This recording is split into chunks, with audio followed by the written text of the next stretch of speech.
Selamat datang di channel Gede Gambar.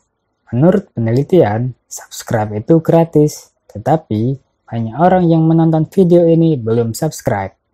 Jadi jangan lupa subscribe ya, karena subscribe kalian semangat kami. Selamat menonton.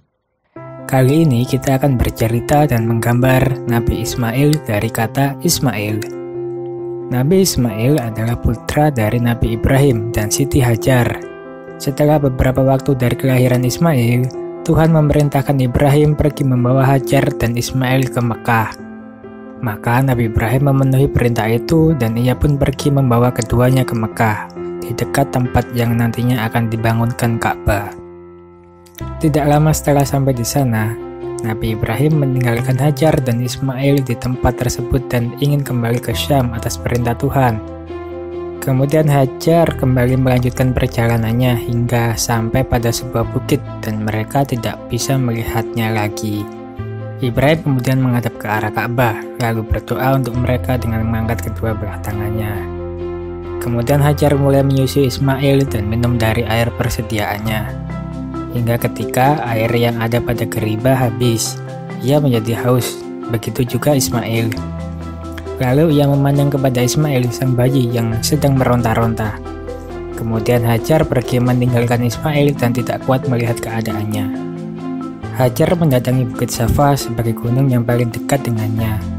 Dia berdiri di sana lalu menghadap ke arah lembah dengan harapan dapat melihat orang di sana. Namun dia tidak melihat seorang pun.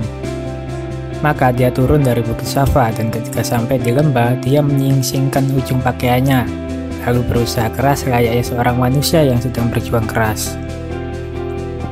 Hingga ketika dia melewati lembah dan sampai di Bukit Marwah, lalu dia berdiri di sana sambil melihat-lihat apakah ada orang di sana. Namun, dia tidak melihat ada seorang pun.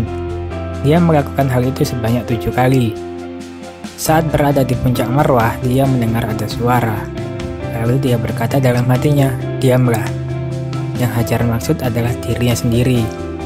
Kemudian dia berusaha mendengarkannya, maka dia dapat mendengar suara itu lagi. Maka dia berkata, "Engkau telah mendengarkan suaraku jika engkau bermaksud memberikan bantuan." Ternyata suara itu adalah suara malaikat yang berada di dekat Ismail. Lantas malaikat tersebut mengais air dengan tumitnya atau sayapnya hingga air keluar memancar dengan derasnya.